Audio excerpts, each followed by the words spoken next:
Grandes civilizações.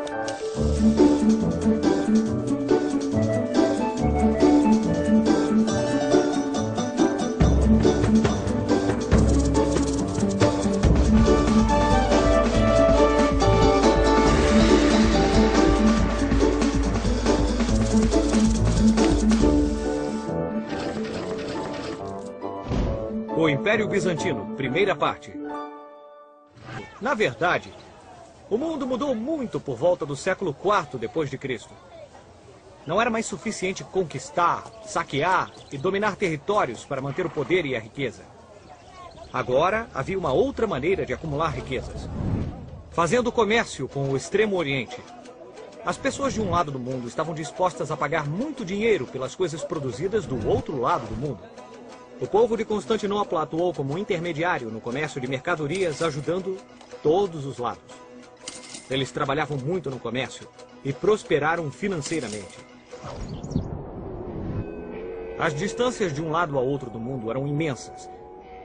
E viajar naquela época era muito perigoso. Portanto, não havia muitas rotas de comércio entre o Oriente e o Ocidente. Isso significava que todas as rotas de comércio passavam por Constantinopla. Foi assim que essa cidade tornou-se um funil gigante, que recolhia todos os bens do leste para serem distribuídos para o oeste. Tanto dinheiro estava passando por Constantinopla que uma nova base de poder para o Império Romano se formou. Não era o poder dos exércitos, mas o poder do dinheiro. Constantinopla, a nova Roma. A magnífica cidade de Constantinopla era a capital do Império Bizantino. Como era localizada entre o Mar Negro e o Mar Mediterrâneo, Constantinopla tornou-se uma porta de entrada natural que ligava o Oeste ao Extremo Oriente. Mas quem vivia em Constantinopla? Como o poderoso Império Bizantino começou? Descubra no episódio de hoje de Verdade ou História. Bom, para começar, temos de voltar à Roma Antiga. No ano 306, um homem chamado Constantino tornou-se imperador do lendário Império Romano. Constantino viveu alguns momentos complicados e turbulentos. Por um lado, os povos germânicos foram conquistando tudo à sua volta e foram caminhando em direção a Roma. Por outro lado, havia um número crescente de cidadãos romanos que estavam se convertendo ao cristianismo. Esses cristãos queriam se proteger da repressão e da violência. Constantino decidiu que a melhor coisa a fazer era mudar a capital do Império para um lugar mais seguro. Então, ele fundou a Nova Roma. Embora depois de sua morte, a cidade tenha ficado conhecida como Constantinopla, em sua homenagem. Entendi. Constantino, Constantinopla. É isso aí, Pipo. Eu sou um gênio. Constantino fez outra coisa muito importante. Foi o primeiro imperador romano a adotar a religião cristã.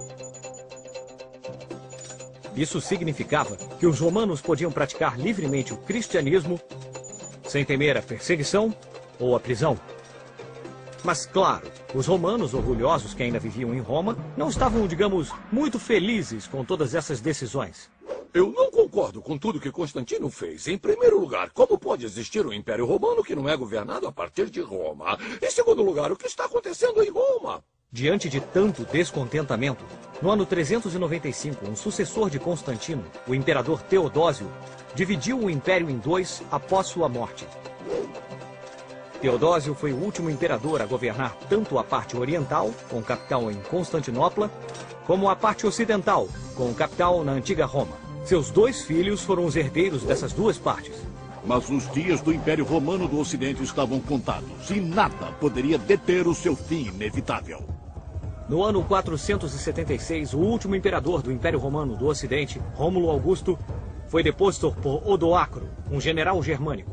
Pedaço a pedaço, o Império Romano, que durou tantos séculos, começou a cair. O grande Império Bizantino. O Império Romano não foi completamente destruído. O Império Romano do Oriente, centrado em Constantinopla, continuou a florescer. De fato, ele se transformou no que chamamos de Império Bizantino e durou mais de 1000 anos. No ano 527 d.C., o Império Bizantino tinha seu primeiro grande imperador, Justiniano, o Grande. Justiniano teve muito trabalho, e seu reinado durou 38 anos. Isso é muito tempo! Justiniano usou a vasta quantidade de dinheiro que estava entrando no Império e ordenou a construção de diversas obras. Primeiro, ele construiu a frota de guerra mais importante de todo o Mediterrâneo. E com isso protegeu o comércio dos ataques de navios piratas. Ele também conquistou grandes territórios, incluindo a Itália e partes da Espanha, da África e do Egito. O Império era um território tão extenso, com diversas culturas e religiões, que era difícil manter tudo unificado. Então Justiniano decidiu unir o Império através da religião. Assim ele ordenou a todos os habitantes que adotassem o cristianismo como a única religião do Império. E assim o cristianismo foi se espalhando por todo o Império. Ele também ordenou a construção de uma infinidade de igrejas. Ninguém tinha a menor dúvida sobre onde ir para rezar.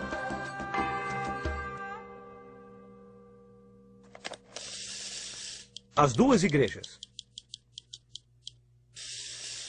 O imperador Justiniano queria o melhor para a igreja de Constantinopla. Ele decidiu construir uma obra-prima, a Igreja de Santa Sofia. Um edifício que foi um milagre da arquitetura. Sua cúpula media aproximadamente 31 metros de diâmetro e 55 metros de altura. E da maneira como a cúpula foi construída, parecia que ela estava flutuando no ar. A igreja era o símbolo da unidade e da força do Império sobre o cristianismo. Mas fora do Império de Justiniano, de volta a Roma, vivia o chefe da igreja cristã, o Papa. E ele tinha autoridade sobre todo o mundo cristão. Os papas daquele tempo não poderiam ter gostado do poder que Justiniano foi ganhando e de sua influência sobre os cristãos. Ué, espera um pouquinho aí. Não entendi. Eles não eram todos cristãos? É, Pipo, todos eram cristãos. Mas os papas de Roma tinham certas crenças de como o cristianismo devia ser praticado. Isso incluía tudo, desde como ensinar a Bíblia até em que língua as pessoas deveriam orar. E o Império Bizantino tinha ideias diferentes sobre como praticar o cristianismo. E acreditavam que elas também eram corretas. Assim, essa discussão sobre as duas abordagens levou o cristianismo a se dividir em duas correntes. No oeste, o que seria a Igreja Católica Romana, ligada a Roma, e no leste, o que se tornaria a Igreja Ortodoxa de Constantinopla.